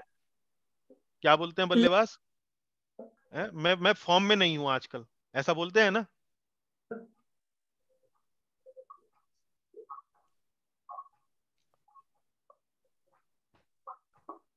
हाँ जी, समझ में आया प्रभु जी आपको? पांचवा ये जो सही उत्तर परमात्मा का अर्थ यस समझ प्रभु, में आया? या हाँ यस। ठीक है, तो सही उत्तर है इसका डी, कर्म का स्थान, कर्ता, विभिन्न इंद्रियां, अनेक प्रकार की चेष्टाएं, परमात्मा। तो जब ये पांचों चीजें एक साथ सही होती हैं, एक साथ एग्री करती हैं, तब कोई कर्म जो है वो सफल होता है। अच्छा, ये सब चीजें भगवान क्यों बता रहे हैं अर्जुन को? ये सब चीजें क्यों बता रहे हैं? इस श्लोक का या इस कॉन्सेप्ट को पढ़ने का हमारे लिए क्या लाभ है? इससे हम क्या समझ सकते हैं? एक कर्मयोगी के लिए ये ज्ञान क्यों आवश्यक है? कर्म का स्थान, कर्ता, विभिन्न इंद्रियां, अनेक प्रकार की चेष्टाएं, परमात्मा, यह कर्म में सफलता के 5 कारणों में ये सब जानना हमारे लिए कर्मयोगी के लिए क्यों आवश्यक है? सोचिए जरा। हमने कई बार अपनी कक्षाओं में इस बात पर चर्चा करी है। कर्मयोगी का ज्ञान, इस बात को जानने से कर्मयोगी के चेतना पर क्या प्रभाव पड़ता है? क्यों आवश्यक है ये ज्ञान? इन सब बातों को जानने से कर्मयोगी एक तो कर्तापने से हट जाएगा, फलासक्ति से छूट जाएगा, और जो भी कार्य करेगा वो कृष्ण भावना में रह के करेगा। हाँ जी, बिल्कुल उचित कहा आपने। देखिए, एक कर्मयोगी जो है वो, उसके मन में ये अहंकार का भाव आ सकता है। मान लीजिए वो कोई कार्य करे और सफल हो जाए, तो उसके मन में ये अहंकार का भाव हो सकता है कि देखो, मेरे अंदर ये गुण थे, मेरे अंदर ये अनेक अनेक जो ये टैलेंट था, ये मेरे अंदर था, और इन्हीं के कारण वास्तव में सफलता मिल पाई है। तो कर्तापन का भाव जो है वो कर्मयोगी के मन में आ सकता है ना? यदि कर्तापन का भाव कर्मयोगी के मन में आया तो वहीं फिसल गया, वहीं वो काम जो है वो निष्काम नहीं रहा। अब यहां देखिए, ये पांचवा जो कारण है परमात्मा है, तो ये परमात्मा जो है वो अंतिम कारण है कि भाई, जिससे वो ये समझता है कि भाई, जब तक भगवान की कृपा नहीं होती है उसका कार्य सफल नहीं हो पाता है। कोई भी कार्य अगर वो सफल होता है तो वास्तव में जब तक भगवान की कृपा उसमें नहीं होती है वो कार्य सफल नहीं हो पाता है। तो ये जो पांचवा कारण है, उससे ये समझ लेता है कर्मयोगी कि मैं अपनी चेष्टा करूंगा, मैं हर चीज अपना पूरा प्रयास करूंगा, लेकिन अंततोगत्वा परिणाम जो है वो पूर्ण रूप से मेरे हाथ में नहीं है। अंततोगत्वा परिणाम जो है, जब तक भगवान की इच्छा नहीं होगी, भगवान की कृपा नहीं होगी, वो मुझे सकारात्मक मिलेगा या नहीं मिलेगा ये आवश्यक नहीं है, ये जरूरी नहीं है। इस जानकारी से, इस भावना से उसके मन में कर्तापन का भाव जो है वो नहीं रहता है। वो कोई भी सफल होता है, कोई भी कार्य सफलता प्राप्त करता है, उसमें वो भगवान की कृपा देखना शुरू कर देता है कि मैं आज जिस परिस्थिति में हूं, आज मैं एक अच्छी परिस्थिति में हूं, आज मैं मेरा मेरा मेरा समाज में कुछ नाम है, मेरे पास कुछ धन संपत्ति है जिससे मैं अपने परिवार का अच्छे से गुजारा कर पा रहा हूं। तो ये क्यों है? वो ये नहीं सोचता है कि ये तो मेरे ही मैं 30 मार खा हूं इसलिए मैंने इतना सब कर पाया हूं। वो सोचता है कि भगवान की यदि कृपा नहीं होती तो मैं यहां तक नहीं पहुंच पाता। ऐसा उसका भाव रहता है, क्योंकि यदि उसके मन में अहंकार आ गया तो वो परलोक के रास्ते पर जाने से फिर फिसल जाएगा, फिर वो नीचे आ जाएगा। चलिए, कर्म की सफलता का मुख्य कारण कौन? यद्यपि स्थान, कर्ता, चेष्टा तथा इंद्रियां कर्म की सफलता के लिए भौतिक कारण हैं, परंतु अंतिम मुख्य कारण तो डैश हैं: भगवान, मनुष्य, देवी देवता, हमारे कर्म। बताइए सही उत्तर क्या है इसका? भगवान। भगवान। वही वही चर्चा कर रहे थे ना अभी हम पिछली स्लाइड पे, वही पुराने प्रश्न। हाँ, वही उत्तर है इसका भी। वही उत्तर है ना। जो पिछले प्रश्न में हमने परमात्मा देखा, या जिसको हम भाग्य या दैव कई बार लोग कह देते हैं, वास्तव में भगवान की कृपा के बिना कोई भी कार्य जो है वो सफल नहीं हो सकता है। इंडियन टीम जो है वर्ल्ड कप मैच में अपने सारे ग्रुप वाले मैच जीत जाती है, सेमीफाइनल भी जीत जाती है, लेकिन फाइनल में गच्चा खा जाती है, क्योंकि भगवान की इच्छा नहीं थी। बहुत अच्छा खेली टीम, लेकिन भगवान की इच्छा नहीं थी तो नहीं हुआ। और वो टीम जो ग्रुप स्टेज पे 2-2 मैच हार गई, किसी तरह से भाग्य के सहारे होकर वो फाइनल तक पहुंच गई और फाइनल जीत गई। क्यों? क्योंकि भाई भगवान की इच्छा थी कि वो टीम जीते, तो विपरीत परिस्थितियों में भी रास्ता निकल आया और वो जीत गई। तो इसको ऐसे समझना चाहिए। कई बार लोग सोचते हैं कि वो क्रिटिसिज्म शुरू कर देते हैं कि भाई ये तो बहुत खराब खेले और ये खेले और वो खेले। अरे भाई इतने सारे मैच जीत गए, वो ऐसे थोड़ी होता है कि भाई वो एक दिन में अगर खराब खेले तो बिल्कुल टीम खराब हो गई। उसमें पांचवा कारण भी देखना चाहिए कि भाई भगवान की इच्छा नहीं होती है कई बार, उसको संतोष करके उसको व्यक्ति को आगे बढ़ना चाहिए। चलिए, 9वां, किसी कर्म को प्रेरणा देने के 3 कारण बताएं। ज्ञान, ज्ञेय और ज्ञाता, इंद्रियां, कर्म और कर्ता, शास्त्र, गुरु और भगवान, गीता, साधु और अंतर्यामी। ज्ञान, बताइए। ज्ञेय और ज्ञाता। ज्ञान, ज्ञेय और ज्ञाता। ये इस श्लोक का 18वें श्लोक का हमारी चर्चा में क्या इसका महत्व है? भगवत गीता में जो चर्चा चल रही है अर्जुन और कृष्ण के बीच में, इस श्लोक का चर्चा से क्या महत्व है?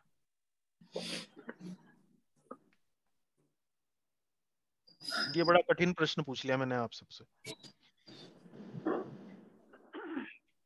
बताइए, कौन बता सकते हैं? हम क्यों चर्चा कर रहे हैं कि भाई कर्म की प्रेरणा के 3 कारण होते हैं, ज्ञान, ज्ञेय तथा ज्ञाता। क्यों चर्चा कर रहे हैं?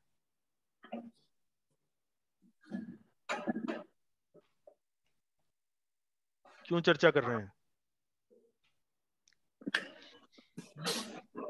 He's trying to break down the aspects of the action. Well, you have to be the doer, what is to be done, and the process of doing. He's trying to break down the various components of action. Components of action, हाँ, वो कर्म के अलग-अलग happen automatically. लगता है कि automatically हो जाता, नहीं होता है. There are a lot of things happening at the same time. हाँ, you have to have the intention of doing, then the process of doing, and what is to be done. सबको मद्देनजर करके ये सब काम करना होता है। हाँ, लेकिन वो चर्चा का वास्तव में इस परिप्रेक्ष्य में क्या अर्थ है? यहाँ पर इस सब चर्चा को क्यों ला रहे हैं वो? It's a broader view of looking at things. Otherwise, if we narrow it down to the actual action itself, then you lose it. चलिए, ठीक है, मैं आपका उत्तर समझ गया। अन्य कोई उत्तर देना चाहेंगे? अन्य कोई भक्त उत्तर देना चाहेंगे इसका? देखिए, कठिन प्रश्न है ये सरल प्रश्न नहीं है। देखिए, यहाँ पर अभी अगला प्रश्न भी आएगा जिसमें कि कर्म के संघटक हम लोग 3 कारण बताएंगे उनके, और वहां पर हम इंद्रियां, कर्म और कर्ता उनका चुनाव करेंगे। वास्तव में भगवान यहाँ क्या कर रहे हैं? देखिए, ये सब चर्चा करने के बाद वो बताते हैं कि ज्ञान जो है वो भी 3 गुणों से प्रभावित होता है। फिर वो कहेंगे कि ज्ञान का जो ज्ञाता है, यानी कि जो कर्ता है, वो भी 3 गुणों से प्रभावित होता है। फिर कहेंगे कि कर्म भी 3 गुणों से प्रभावित होते हैं। उसके बाद बुद्धि को लेकर आएंगे, फिर धृति को लेकर आएंगे, फिर सुख को लेकर आएंगे। कहेंगे कि कोई भी कार्य जो हम करते हैं, कोई भी कर्म जो हम करते हैं, वो वास्तव में तीनों गुणों से प्रभावित होते हैं। और उनका कहने का तात्पर्य यह है कि हर कर्म जो है वो एक सा नहीं होता है। वो इस बात पर बड़ा निर्भर करता है कि वो किस चेतना में किया जाता है, वो कर्म किस चेतना में किया जाता है। तो कोई भी कर्म हम करते हैं वो विचार के स्तर पर, या जब वो उसको क्रियान्वयन, उसका एग्जीक्यूशन होता है, उसका क्रियान्वयन होता है उस स्तर पर, या उसके बाद जब उससे उस कर्म को करने के बाद जो हमें उससे सुख मिलता है, या उसको करते रहने के लिए जो हमें धृति की जिसकी आवश्यकता होती है, या उसमें सही गलत चुनाव करने के लिए जो बुद्धि की आवश्यकता होती है। भगवान कह रहे हैं कि हर चीज जो है, हर स्तर पर तीनों जो गुण हैं, सत्व, रजस और तमस, उनसे ये कर्म जो है वो प्रभावित होते हैं। तो ये कर्म के जो अलग अलग जो कंपोनेंट्स हैं, अलग अलग जो कारक हैं, किसी भी कर्म को उनमें विभाजन कर रहे हैं भगवान। और फिर विभाजन करने के बाद बता रहे हैं कि हर कारक जो है वो 3 गुणों से प्रभावित होता है। तो अर्जुन ये मत समझो कि सारे कर्म जो है वो एक जैसे हैं। और फिर वहां भगवान चर्चा करते हैं कि कर्ता 3 गुणों में, ज्ञान 3 गुणों में, कर्म 3 गुणों में। क्यों ये चर्चा कर रहे हैं? वो ये चर्चा इसलिए कर रहे हैं कि भैया रजोगुण और तमोगुण से दूर रहो और सतोगुण को अपनाओ। तुम्हारा ज्ञान भी 3 गुणों में हो सकता है, तुम्हारा कर्म भी 3 गुणों में हो सकता है, तुम्हारी बुद्धि भी 3 गुणों में हो सकती है। उनको समझो, जो सत्व गुण में है उसको अपनाओ, क्योंकि वो तुम्हें परमात्मा की ओर, भगवान की ओर ले जाएगा। और रजोगुण और तमोगुण से बचो, क्योंकि वो तुम्हें भगवान से दूर ले जाएंगे। तो इस सब विश्लेषण को करने के बाद भगवान अर्जुन के मूल उसी प्रश्न का उत्तर दे रहे हैं। यहाँ पे फंडामेंटल क्वेश्चन ये है अर्जुन का कि भाई मैं कर्म के बंधन में फंस जाऊंगा यदि मैं अपने बंधु बांधवों को मारूंगा। उसी चीज को भगवान बता रहे हैं कि भी देखो, हर कर्म जो है वो एक जैसा नहीं होता है। तुमको लगता है कि मारने का कर्म तुमको कर्म के बंधन में फंसाएगा, लेकिन हे अर्जुन, यदि वो मारना भी तुम सही चेतना में, सात्विक चेतना में, कर्तव्य की भावना से प्रेरित होकर यदि तुम वो मारने का कार्य भी करोगे तो तुम्हें कर्म का बंधन नहीं पड़ेगा। तो इसलिए ये इतनी विशद व्याख्या भगवान श्री कृष्ण अर्जुन को करके यहाँ बता रहे हैं कि सब कर्म एक जैसे नहीं होते हैं। ऊपर से देखने में भले ही वो कर्म अच्छा ना लगे, लेकिन यदि वो एक उचित चेतना में किया गया है तो कर्म का बंधन नहीं लगेगा। ये भगवान समझाना चाह रहे हैं इतना सब विश्लेषण करने के बाद। आशा है आपको उससे मतलब समझ में आया होगा मैं क्या समझाना चाह रहा हूँ। शिवन जी, क्या आप पकड़ पाए मेरी बात को? हाँ जी, हाँ जी। देखिए, चलिए, कर्म के 3 संघटक। तो ये जो पिछला जो प्रश्न था, कर्म को प्रेरणा देने के कारण, कर्म को प्रेरणा से अर्थ क्या है यहाँ पर कि कोई भी कार्य हम करते हैं तो सबसे पहले वो विचार के स्तर पर आता है। मान लीजिए मुझे भगवत गीता की कक्षा पढ़ानी है, तो सबसे पहले विचार आएगा कि भाई मुझे कक्षा पढ़ानी है। तो फिर मैं सोचूंगा कि भाई मैं किसको पढ़ानी है, कितनी देर पढ़ानी है, कितना समय है मेरे पास तैयारी करने के लिए, कौन सा उसमें मैं विषय चुनूं, भगवत गीता बहुत बड़ी है। तो ये सब चीजें विचार विचार के स्तर पर वो आएंगी। तो इसको बोलते हैं कर्म को प्रेरणा देने के 3 कारण। मतलब ज्ञान के स्तर पर, मतलब विचार के स्तर पर। फिर ये हम उससे क्या प्राप्त करना चाहते हैं। फिर जो व्यक्ति वो जो तैयारी करता है वो ज्ञाता।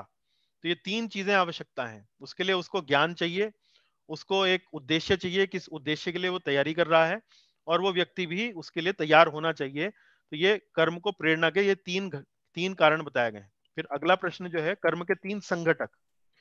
कर्म के 3 संघटक कौन से हैं? ज्ञान ज्ञेय ज्ञाता, इंद्रियां कर्म करता, शास्त्र गुरु भगवान, गीता साधु अंतर्यामी। तो इसका सही उत्तर बताइए। बी। इसका सही उत्तर है इंद्रियां कर्म और कर्ता। इंद्रियां कर्म और कर्ता। इंद्रियां कर्म और कर्ता मतलब, अब संगठक से मतलब क्या है कि भाई जब उसको इन चीजों का ज्ञान हो गया है, उनको क्या करना है मेंटल लेवल पर या माइंड के लेवल पर या इंटेलिजेंस के लेवल पर वो समझ गया कि भाई उसको क्या करना है, अब वो एग्जीक्यूट करेगा उस काम को मूल रूप देगा, क्रियान्वित करेगा। जैसे कोई व्यक्ति डॉक्टर बनना चाहता है, तो डॉक्टर बनने के लिए उसे डॉक्टरी का ज्ञान चाहिए, उसको डॉक्टरी की पढ़ाई के लिए उसको इच्छुक होना चाहिए, है ना। उसको डॉक्टर बनना है, एक लक्ष्य उसको सामने रखकर उसको डॉक्टरी करनी पड़ेगी। अब ये तो हो गया विचार के स्तर पर, है। अब एग्जीक्यूशन के स्तर पर, मतलब संगठक, मतलब जब वो कार्य कर रहा है, अब डॉक्टर बन गया है, वो डॉक्टर बनने के बाद उसके सामने कोई पेशेंट आया जिसका उसको इलाज करना है, तो हो गया कर्म। उसको एक बीमारी का इलाज करना है, उसके सामने एक स्पेसिफिक समस्या है कि उसको एक कर्म करना है, यानी कि उस मरीज को जो बुखार है उसको दूर करना है। बुखार को दूर करने के लिए वो मरीज को जांचेगा, अपनी इंद्रियों का इस्तेमाल करेगा, प्रयोग करेगा। फिर वो करता मतलब वो जो डॉक्टर है उसको वहां पर उपस्थित होना पड़ेगा, उसको इस काम को करने के लिए तैयार रहना पड़ेगा। तो ये इंद्रियां कर्म और कर्ता। तो ये कर्म के 3 संघटक, मतलब एग्जीक्यूशन के स्टेज पर भी 3 चीजें चाहिए, इंद्रियां कर्म और कर्ता। इसका सही उत्तर है इंद्रियां कर्म और कर्ता। तो भगवान अब बोल रहे हैं कि ये सब चीजें जो हैं वो तीनों गुणों से प्रभावित होती हैं।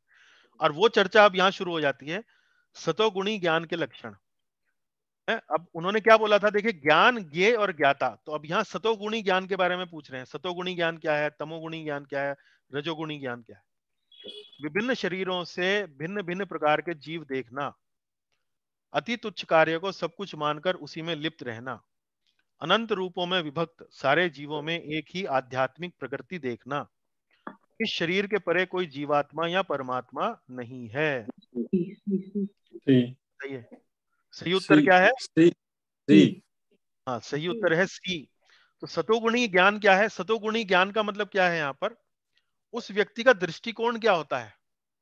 जो व्यक्ति सतोगुणी होता है उसका ज्ञान लेने का जो दृष्टिकोण है वो क्या होता है? वो उसका ज्ञान होता है अनंत रूपों में विभक्त सारे जीवों में एक ही आध्यात्मिक प्रकृति को देखना। वो ये देखता है कि ये जो दुनिया है, जो चारों तरफ जो जगत है, इसमें अलग अलग शरीरों में अलग अलग जीवात्माएं हैं। ये देखने में अलग अलग लगती हैं, लेकिन मूल रूप से हर एक के भीतर जो चेतना है वो एक ही है। तो वो सबका कल्याण करने की सोचता है, सबका कल्याण, सबके कल्याण की भावना को मन में रखता है ऐसा व्यक्ति। अनंत रूपों में विभक्त सारे जीवों में एक ही आध्यात्मिक प्रकृति को देखना, ये उसकी मेंटेलिटी होती है, ये उसका दुनिया को देखने के प्रति उसका दृष्टिकोण ये होता है सतोगुणी ज्ञानी व्यक्ति का। तमोगुणी व्यक्ति का क्या होता है? या यूं कहिए कि जो रजोगुणी व्यक्ति है, विभिन्न शरीरों में भिन्न भिन्न प्रकार के जीव देखना। अरे ये तो हिंदू है, ये मुसलमान है, ये तो काला है, ये गोरा है, ये छोटा है, ये मोटा है, ये धनवान है, ये गरीब है। ये उस प्रकार से देखता है, विभिन्न शरीरों में भिन्न भिन्न भेदभाव करना। अच्छा, अगर धनवान व्यक्ति है तो मेरे लिए अनुकूल है, मैं इससे मित्रता करूंगा। जो निर्धन व्यक्ति है ये मेरे लिए प्रतिकूल है, मैं इससे शत्रुता करूंगा, या मैं तो इस पे ज्यादा ध्यान नहीं देता। ये रजोगुणी व्यक्ति है। इस तरह से सतोगुणी, रजोगुणी और तमोगुणी का भेद यहाँ पर भगवान बता रहे हैं। फिर रजोगुणी कर्म के लक्षण।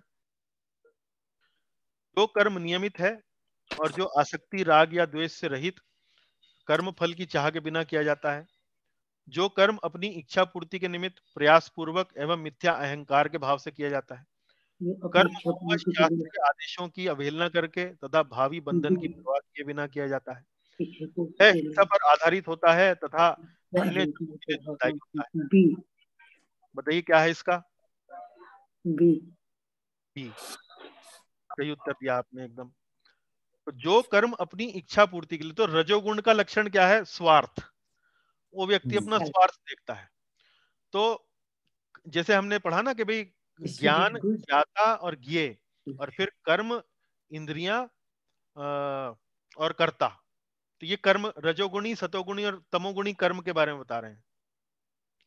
तो जो रजोगुणी व्यक्ति होगा वो जो अपना कर्म करेगा उसके पीछे उसका स्वार्थ रहेगा कि भाई मेरी इच्छा पूर्ति हो जाए, उसके लिए उसको बहुत प्रयास भी करना पड़ेगा, या उसमें एक अहंकार का भाव भी रहेगा कि भाई मैं बहुत ऊंचा व्यक्ति हूँ, बहुत श्रेष्ठ व्यक्ति हूँ, इसलिए कर्म कर रहा हूँ। तो ये रजोगुण कर्म के लक्षण है। तो भगवान कह रहे हैं कि रजोगुण से और तमोगुण से दूर रहो और सत्व गुण को अपनाओ। तो इसमें सत्व गुण का उदाहरण क्या है? जो कर्म नियमित है और जो आसक्ति, राग या द्वेष से रहित कर्म फल की चाह के बिना किया जाता है, ऐसा कर्म क्या कहा जाता है? सतोगुणी कर्म। तमोगुणी कर्ता के लक्षण देखिए। तमोगुणी कर्ता के लक्षण देखिए। जो कर्ता अहंकार रहित संकल्प तथा उत्साह पूर्वक कर्म करता है, सफलता तथा असफलता में अविचलित रहता है। जो कर्ता कर्म तथा कर्म फल के प्रति आसक्त होकर फलों का भोग करना चाहता है, जो लोभी है, ईर्ष्यालु है, सुख दुख से विचलित होने वाला है। जो कर्ता शास्त्रों के आदेशों के विरुद्ध कार्य करता है, भौतिकवादी है, हठी है, कपटी है, आलसी है। शास्त्रों के आदेश के विरुद्ध। हाँ जी, ये सही पकड़ा आपने। जिस कर्ता को अपने को सौंपे गए कर्म के परिणाम की कोई आकांक्षा नहीं रहती। हाँ, तो इसका सही उत्तर आपने दे दिया है। जो कर्ता शास्त्रों के आदेशों के विरुद्ध कार्य करता है।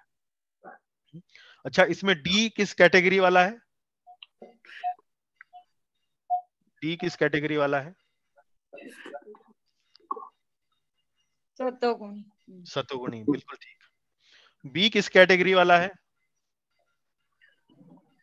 रजोगुणी।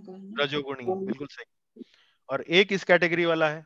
सतोगुणी। ये भी सतोगुणी है। सतोगुणी, रजोगुणी, तमोगुणी और सतोगुणी। तो तमोगुणी पूछा था तो सी सही आंसर है। सतोगुणी बुद्धि के लक्षण। तो बुद्धि धर्म तथा अधर्म, करणीय तथा अकरणीय कर्म में भेद नहीं कर पाती। जो बुद्धि अधर्म को धर्म तथा धर्म को अधर्म मानती है और विपरीत दिशा में प्रयत्न करती है। जो बुद्धि ये बताए कि क्या करना है क्या नहीं, किससे डरना है किससे नहीं, क्या बांधने वाला है क्या मुक्ति देने वाला है। जो बुद्धि सामान्य व्यक्ति को महात्मा माने और महात्मा को सामान्य व्यक्ति। बताइए कौन सी बुद्धि, कौन सी है सतोगुणी बुद्धि? सी। सी। सी इज आंसर। सही। और बी कौन सी है? बी किस बुद्धि का उदाहरण है?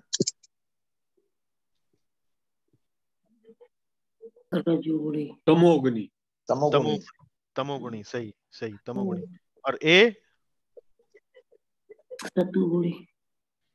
ए क्या है? सतोगुणी। सतोगुणी। ए सतोगुणी है? नो नो नो, ये भी तमोगुणी। ये तमोगुणी है। तमोगुणी। ध्यान से देखिए।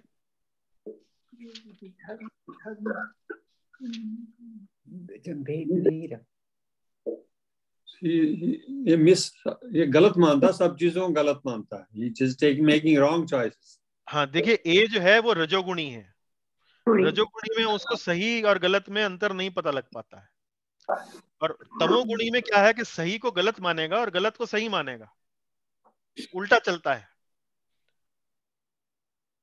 तमोगुण जो है वो सतोगुण का बिल्कुल उल्टा है, और रजोगुण जो है वो कुछ बीच की कहानी है। तो ए में वो जो व्यक्ति है उसमें धर्म अधर्म में, करने में और अकरने में, कर्तव्य और अकर्तव्य में उसको भेद नहीं कर पाता है, उसको समझ नहीं आ पाता है कि क्या सही है क्या गलत है। और तमोगुणी व्यक्ति क्या करता है? सही को गलत मानेगा, गलत को सही मानेगा, है ना। और ये जो डी है ये भी तमोगुण का उदाहरण है। बुद्धि सामान्य व्यक्ति को महात्मा मानता है और महात्मा को सामान्य व्यक्ति मानता है। तो सही उत्तर इसका सी आपने सही बताया। आगे चलते हैं। बंद कर दरवाजा। रजोगुणी धृति के लक्षण बताएं। रजोगुणी धृति के लक्षण बताएं। जिस धृति को योग साधना में स्थित रहकर, देखिए बुद्धि पर चर्चा क्यों कर रहे हैं हम यहाँ पे? बुद्धि और ज्ञान में क्या अंतर है? बुद्धि और ज्ञान में क्या अंतर है? वापस 14वें क्वेश्चन पर आ गए, 14वें प्रश्न में। बुद्धि और ज्ञान में क्या अंतर है?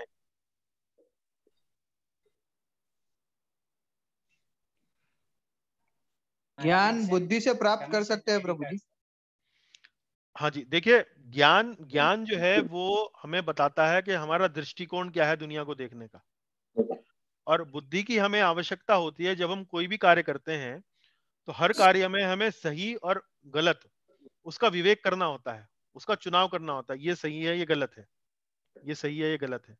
तो बुद्धि वहां पर काम आती है। ज्ञान जो है हमें एक दृष्टिकोण देता है कि भाई जगत को कैसे देखना है।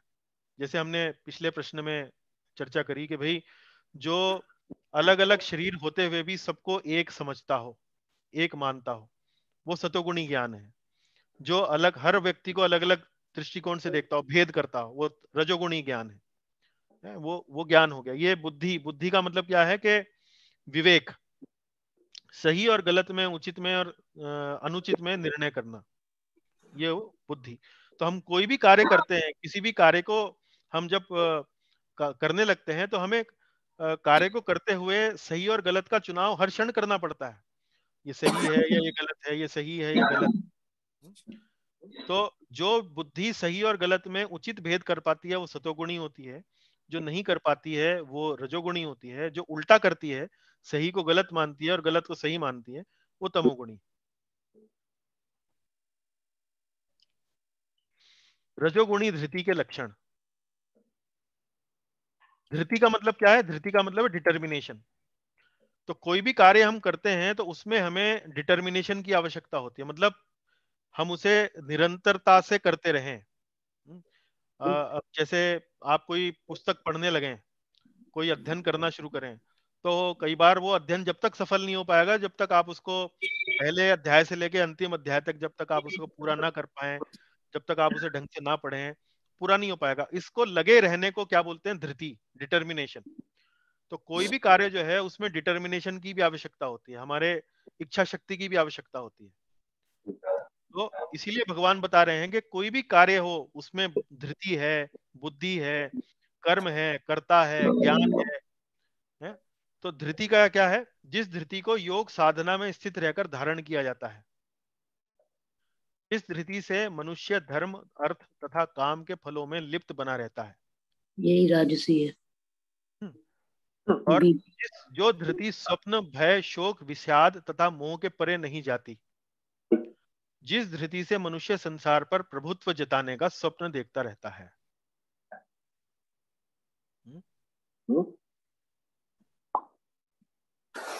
बी है, बी बी बी बी है इसमें।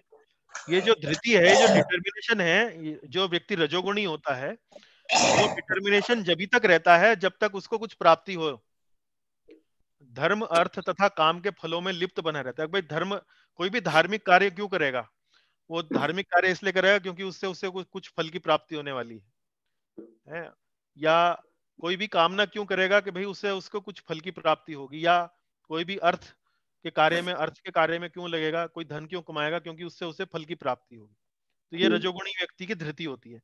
वो जब भी किसी कार्य में अपने आप को निरंतर रूप से लगाए रख सकता है जब उसे कुछ ना कुछ प्राप्ति होने वाली हो।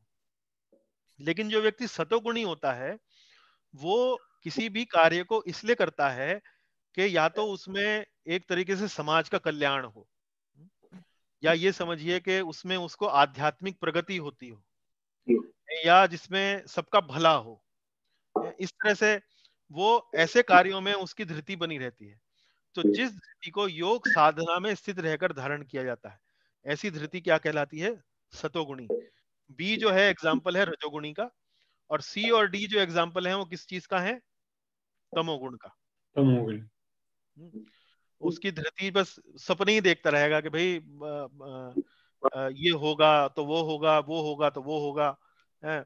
मैं अगर ऐसा करूंगा तो फिर मैं बहुत बड़ा आदमी बन जाऊंगा। ये मतलब कल्पना के सपनों के संसार में ही रहता है ये व्यक्ति। जिस धृति से मनुष्य संसार पर प्रभुत्व जताने का स्वप्न देखता रहता है, या जो धृति स्वप्न, भय, शोक, विषाद तथा मोह के परे नहीं जाती। यदि ये व्यक्ति, उसका डिटर्मिनेशन किस बात को के लिए रहता है? अगर शोक करेगा तो गलत बात के लिए शोक करता रहेगा। मान लो किसी चीज में वो फेल हो गया, तो वो पकड़ के बैठ जाएगा कि मैं तो ये काम नहीं करूंगा कभी जिंदगी में, मैं तो फेल हो गया था यहाँ। वो तो किसी ने कुछ गलत बात बोल दी, उसको दिल से लगा लिया तो पकड़ के बैठ गया कि भाई अब तो उस व्यक्ति से बात ही नहीं करनी कभी जीवन भर। तो जो धृति स्वप्न, भय, शोक, विषाद तथा मोह के परे नहीं जाती वो तमोगुणी। रजोगुणी व्यक्ति, सतोगुणी व्यक्ति नहीं, कोई बात नहीं, अगर कुछ कष्ट हुआ है तो कुछ प्रयास करते हैं, उसका कुछ रास्ता निकालने का कोशिश करते हैं, इस तरह से सोचता है। सही उत्तर, जिस धृति से मनुष्य धर्म, अर्थ तथा कामों के फल में लिप्त बना रहता है। तमोगुणी सुख के लक्षण।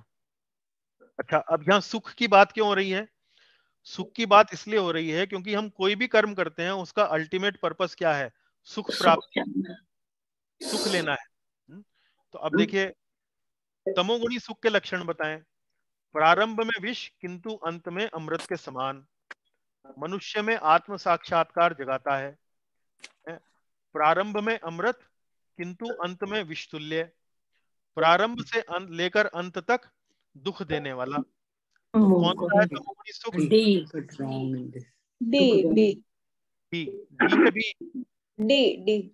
D for Delhi, right? प्रारंभ से लेकर अंत तक दुख देने वाला है ना। अच्छा, ए किसका एग्जाम्पल है? ए किसका एग्जाम्पल है? सतोगुणी का। सतोगुणी। बी किसका एग्जाम्पल है? बी भी सतोगुणी का। सतोगुणी का। और सी? ये रजोगुण। ये रजोगुण। तो ए वाला और बी वाला क्या सोचेगा? भाई हम मेहनत करेंगे, अच्छे से पढ़ाई लिखाई करेंगे, ध्यान से पढ़ेंगे, या अपनी भक्ति में अपनी साधना जो है वो अच्छे से करेंगे, तो अंत में हमें भगवान का प्रेम मिलेगा, या परीक्षा में अच्छे अंक मिलेंगे, या हमारा जीवन जो है वो सफल रहेगा, हमें नौकरी अच्छी मिलेगी, हमें जीवन में किसी प्रकार का धन से संबंधित, परिवार को चलाने से संबंधित को कष्ट नहीं होगा, लेकिन मेहनत अभी करनी पड़ेगी, तुम्हें अभी उस विष को पीना पड़ेगा, तभी अंत में सुख मिलेगा। नो पेन्स नो गेन्स, कोई भी आप कष्ट नहीं लेंगे तो आपको कोई बिना कष्ट किए कृष्ण नहीं मिलते हैं, ये सतोगुणी व्यक्ति सोचता है।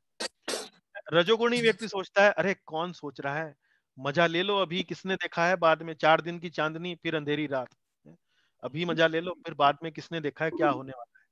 वो सोचता है प्रारंभ में अमृत किंतु अंत में विष तुल्य, ये रजोगुणी है। और तमोगुणी, उसको पता ही नहीं होता सही गलत का, वो सोचता है सिगरेट पीऊंगा तो आनंद आएगा, लेकिन वो मूर्ख भूल जाता है कि सिगरेट पीते पीते वो अपने शरीर को कितना कष्ट दे रहा है, कैंसर होगा, लीवर खराब होगा वगैरह वगैरह। तो प्रारंभ से लेकर अंत तक दुख देने वाला ये तमोगुणी है ना। तो ये देखिए डी हो गया हमारा। आगे देखिए 17वां, तीनों गुणों से मुक्त कौन है इस संसार में? देवी देवता, मनुष्य, स्वर्ग लोगों के निवासी, कोई नहीं। कौन है तीनों गुणों से मुक्त? कोई नहीं। कोई नहीं। कोई नहीं, सही उत्तर है कोई नहीं। कोई भी मुक्त नहीं है, केवल एक ही व्यक्ति को हम कह सकते हैं जो मुक्त है, वो है सिर्फ भगवान, स्वयं भगवान। भगवान, इसीलिए उनको निर्गुण कहते हैं, इसीलिए उनको क्या कहते हैं? निर्गुण। जिनका तीनों गुणों का जिनके ऊपर लेश मात्र भी कोई प्रभाव नहीं है, वो सिर्फ भगवान श्री कृष्ण है, भगवान है। अन्यथा देवी देवता, बड़े से बड़े देवी देवता भी तीनों गुणों के प्रभाव में आ सकते हैं। मनुष्य तो है ही, स्वर्ग लोगों के निवासी, और कोई नहीं में सही उत्तर है कोई नहीं। ब्राह्मण के गुण, ब्राह्मण के गुण बताएं।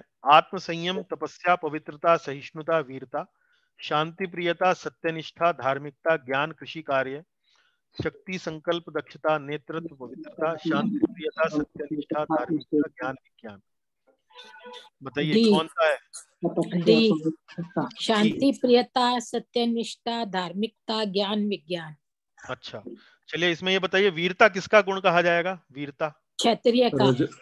रजोगुण, क्षत्रिय, हाँ क्षत्रिय का, रजोगुण से प्रभावित रहता है क्षत्रिय। अच्छा, कृषि कार्य? वैश्य का। वैश्य का, अच्छा ठीक है।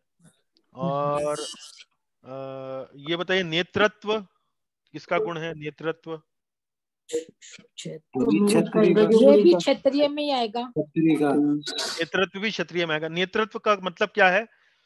नेतृत्व का अर्थ क्या है? नेतागिरी करना, राज करना एक तरह से। हाँ, राज करना। देखिए कोई भी कार्य करना होता है, मान लीजिए कोई प्रोजेक्ट होता है, हाँ, उसको करने के लिए कुछ लोग होते हैं और करवाने वाला भी होता है ना।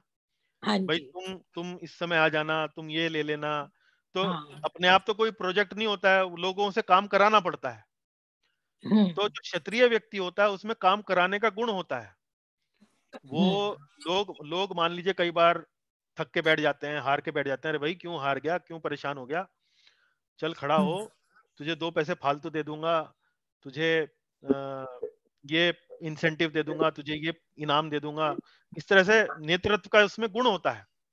जब वो देखता है कि टीम ढीली पड़ गई है, उसे उसमें संचार करना, या टीम जो है अति अगर बहुत ज्यादा आत्मविश्वास में आ जाती है तो उसे नीचे भी लेकर आता है, अरे भाई इतना आत्मविश्वास अच्छा नहीं है, हमें धरती पर रहकर सोचना चाहिए। इस तरह से नेतृत्व का गुण होता है क्षत्रिय में। अच्छा, धार्मिकता का क्या अर्थ है यहाँ पर? ब्राह्मण में धार्मिकता होती है, उसका क्या अर्थ है? धर्म का प्रचार। हाँ, धर्म का प्रचार, चलिए ठीक है। देखिए धार्मिकता से यहाँ अर्थ है कि ब्राह्मण को अपने जो भी नित्य कर्म जो होते हैं वो करने होते हैं, जैसे गायत्री मंत्र का जप करना, सुबह उठकर अपनी पूजा पाठ करना, ये जितने भी उसके ब्राह्मण के जो नित्य कर्म होते हैं, जो वेदों में शास्त्रों में उसको बताए गए हैं, उसको करने होते हैं, तो उनको वो भली भांति उनका पालन करता है। वो सम्मान करता है कि चूंकि ये शास्त्रों में बताए गए हैं तो हमें करने चाहिए। हमें वो, जैसे कि ब्राह्मण के लिए बताया गया है कि उसे दिन में 2 बार स्नान करना चाहिए, इस तरह के कई कार्य जो है उसके लिए बताए गए हैं।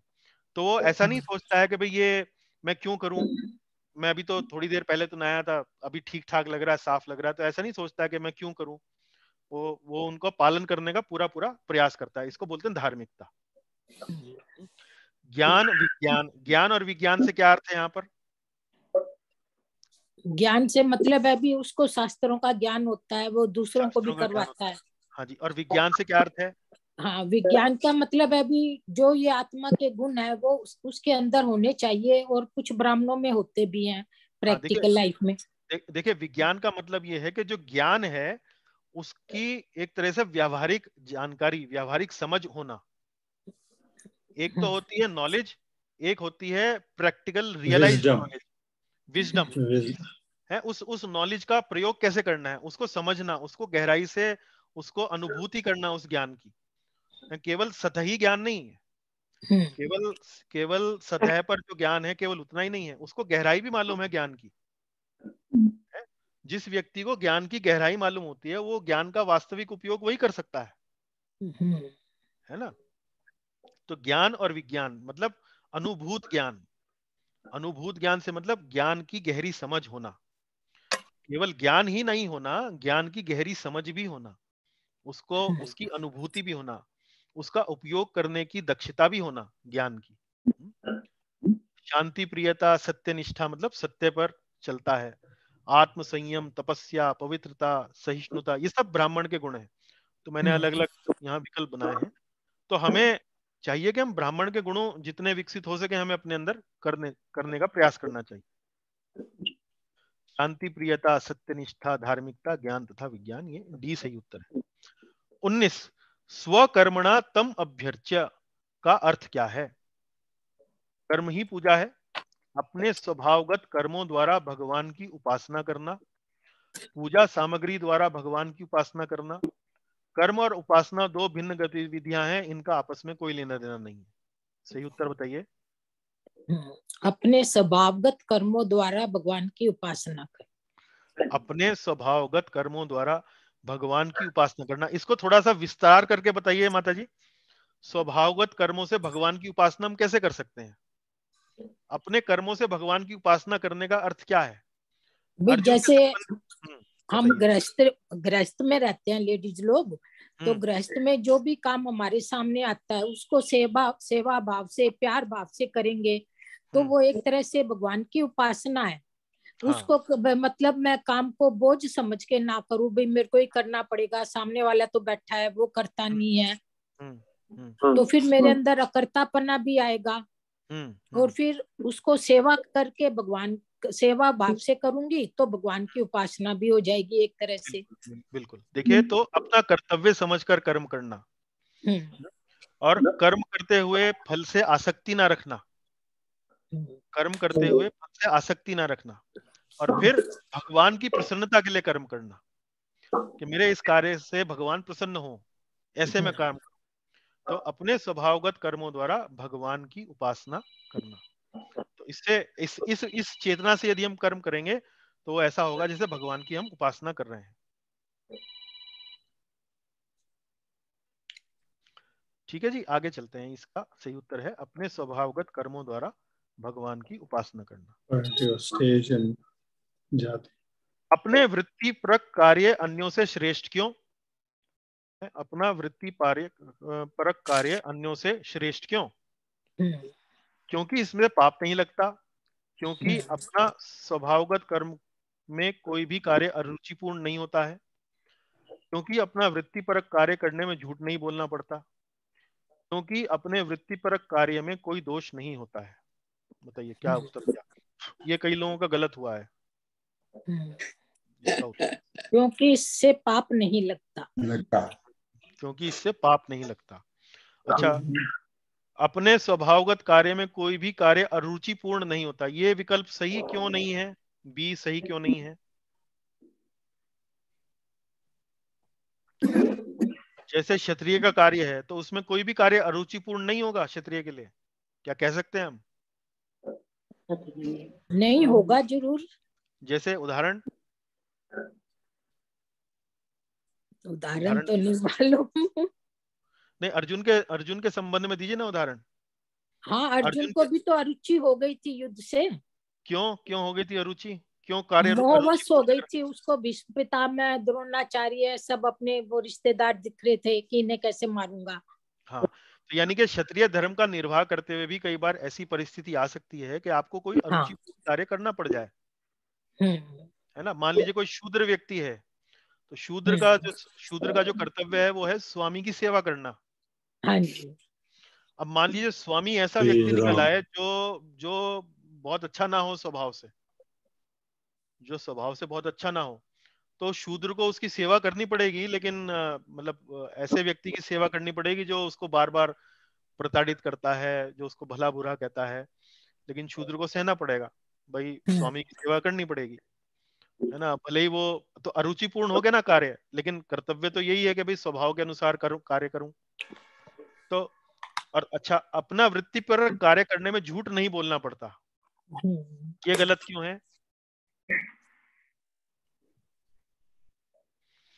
क्या वैश्य को कभी झूठ बोलना पड़ता है? हाँ जी, व्यापार में उसको झूठ थोड़ा बहुत मिलाना ही पड़ता है। मिलाना ही पड़ता है। मान लीजिए किसी वैश्य से पूछने लगे, भाई तुमको कितना बचता है इसमें? हाँ, तो कुछ नहीं बचता बोलेंगे। हाँ, वो बोलेगा कुछ नहीं बचता जी, मैं तो बस नुकसान में ही दे रहा हूँ आपको, मेरे घर के आदमी हो इसलिए दे रहा हूँ आप। अब मान लीजिए वो अपना मुनाफा बता दे, तो बराबर वाला दुकानदार उससे कम मुनाफे पे बेच के उसका मार्केट खराब नहीं कर देगा? हाँ जी। तो उसको मतलब कई बार उसको झूठ बोलना पड़ता है, क्योंकि ये स्वाभाविक या व्यावहारिकता के कारण उसको कई बार मजबूरी में कई बार झूठ बोलना पड़ जाता है ना। क्योंकि अपने वृत्तिपरक कार्य में कोई दोष नहीं होता। तो ये देखिए, हाँ जी, अपने स्वधर्म में रहना। हाँ, अपने स्वधर्म में रहकर कार्य करेंगे तो उससे पाप नहीं लगता है। भगवान 47वें श्लोक में बोलते हैं, श्रेयो स्वधर्मान विगुणः परधर्मात् स्वनुष्ठितात् स्वभाव नियतम कर्म कुर्वन्नाप्नोति किल्बिषम। इसमें किल्बिषम मतलब पाप नहीं है। अगर आप अपने स्वभाव के अनुसार कर्म कर रहे हैं, उसमें छोटा मोटा कोई दोषपूर्ण कार्य या इस प्रकार का कोई झूठ बोलना या किसी को हानि पहुंचाना, जैसे पुलिस को हानि पहुंचानी पड़ सकती है किसी अपराधी को, तो अगर इस प्रकार का कोई वृत्तिपरक कार्य में किसी इस प्रकार का कुछ कार्य होता है तो उससे दोष नहीं लगता है। तो अर्जुन को इसलिए बता रहे हैं कि भाई तुम क्षत्रिय हो, तुम अगर अपना कर्तव्य करने में तुमको अपने स्वजनों को भी मारना पड़ा तो उसमें दोष नहीं लगेगा तुम्हें। ये बताना चाह रहे हैं भगवान। चलिए, आज की चर्चा हम यही समाप्त करते हैं। आशा है आपको लाभ हुआ होगा इस चर्चा से। 18वें अध्याय की जो जानकारी आपको अभी प्रभु जी, हरे कृष्ण। हाँ, बताइए प्रभु जी। प्रभु जी, आप बंद करें उससे पहले 2 मिनट चाहता हूं मैं। हाँ, बोलिए हाँ, बोलिए। वो लास्ट टाइम हमने बात किया था ना गोवर्धन इको विलेज का जी, तो वो प्रभु जी ने रिक्वेस्ट किया है कि अगर किसी ने डोनेशन भेजा है तो हम उनको इंफॉर्मेशन पास ऑन कर दे, ताकि वहां पे वो गीता डिस्ट्रीब्यूशन के लिए अलोकेट हो जाए। तो अगर किसी ने भेजा है तो वो इन्फॉर्म कर सकते हैं मुझे व्हाट्सएप से कि हमने भेजा है। और अगर इंडिया के बाहर से किसी को भेजना है तो जनक प्रभु है यूएस में, वो कोऑर्डिनेट करेंगे हमसे देने के लिए यहाँ पे। ठीक है। तो इंडिया से जिसने भेजा है वो तो गूगल पे का डिटेल हमने दिया है ऑलरेडी। हाँ, ठीक है जी, बढ़िया, अच्छी बात है। तो यदि आप में से भक्तों ने किसी ने पिछली बार जो अनाउंसमेंट हुई थी उसके अंतर्गत किसी ने दान वगैरह दिया है भगवत गीता वितरण के लिए, तो आप अपना नाम जो है वो बता सकते हैं रसेश जी को। उन्होंने अपना फोन नंबर भी आगे किया था व्हाट्सएप ग्रुप पे, तो वो वितरण हो जाएगी आपके नाम से, भगवत गीता आपके नाम से वितरण हो जाएगी। रसेश भाई, I have the account number, I give it to people. आप शेयर कर लीजिएगा जनक जी आप भी शेयर कर लीजिए। मेरा आवाज आ रही है? हाँ जी, आ रही। रसेश भाई, I have your number for the local number here. I put it there actually, the amount. I send it there. मेरे को व्हाट्सएप में डिटेल दे दीजिए, मेरे को व्हाट्सएप में डिटेल दे दीजिए जिसने भेजा है, क्योंकि सो दैट वहां पे वो गीता वितरण के लिए वो अलोकेट हो जाए। Yeah, I'll do it today actually. ठीक है जी। I'll send you private message by WhatsApp. ठीक है। हरे कृष्ण। चलिए, हाँ, मेरे को प्राइवेटली व्हाट्सएप में भेज दीजिए। हरे कृष्ण। हाँ जी, ओके। ठीक है जी। और जिसने नहीं भेजा उससे रिक्वेस्ट की वो लोग भेज दे। ठीक है प्रभु जी। हरि बोल। हरे कृष्णा प्रभु जी, धन्यवाद। चलिए तो हम आज की कक्षा को यहीं विश्राम देते हैं। अगली कक्षा की क्विज जो मैं 1-2 दिन में शीघ्र उसको तैयार करके मैं आपको भेज दूंगा। उसमें 48वें श्लोक से लेकर 78वें श्लोक तक प्रश्न रहेंगे। आप अपना उत्तर जो है वो भेज दीजिएगा। अगली कक्षा में हम उसी क्विज पर चर्चा करेंगे। तो आज की कक्षा में आपका जो 18वें अध्याय का जो समझ थी, जो जानकारी थी, उसमें कुछ बढ़ोतरी हुई, उसमें कुछ जुड़ा या और कंफ्यूज हो गए? नहीं प्रभु बहुत बहुत क्लियर हुआ है। माफ कीजिए माता जी, बताइए एक बार फिर। हाँ प्रभु जी, बहुत बहुत क्लियर हुआ है। क्लियर हो गया, ठीक है, ये अच्छा है। चलिए क्लियर हुआ तो अच्छी बात है। चलिए ठीक है, आपका हरे बहुत बहुत कृष्ण धन्यवाद। प्रभु जी। हाँ माता जी बताइए। हम ये नेक्स्ट क्लास के बाद फिर जो नया चालू करेंगे जो भी टॉपिक, उस जो बुक है उसका डिटेल्स आप व्हाट्सएप पे भेज देना तो हम लोग बाय करके रेडी रखें फिर। अच्छा जी, ठीक है, मैं बुक की डिटेल भेज दूंगा। उसमें इंटरनेट हाँ, से भी खरीद सकते हैं आप, या जो लोग इस्कॉन मंदिर से लेना चाहें वो इस्कॉन मंदिर से भी ले सकते हैं, नहीं तो इंटरनेट से भी ले सकते हैं। ऐसा लिंक मैं आपको भेज दूंगा। हाँ, मंदिर जाके ले सकते हैं फिर। हाँ जी जी जी, धन्यवाद। ओके, ठीक है जी, थैंक यू सर। हाँ ओके जी, धन्यवाद। Okay, thank you sir. Thank you माता जी। हरे कृष्ण। हरे कृष्ण। हरे कृष्ण। हरे कृष्ण प्रभु जी। हरे कृष्ण। हरे कृष्ण। हरे कृष्ण प्रभु जी। हरे कृष्ण प्रभु जी। हरे कृष्ण प्रभु जी। हरे हरे कृष्ण। कृष्ण प्रभु हरे जी। कृष्ण हरे प्रभु जी। कृष्ण प्रभु जी। हरे कृष्ण। हरे कृष्ण। जय श्री कृष्ण प्रभु जी। जय श्री कृष्ण माता जी, जय श्री कृष्ण। चलिए।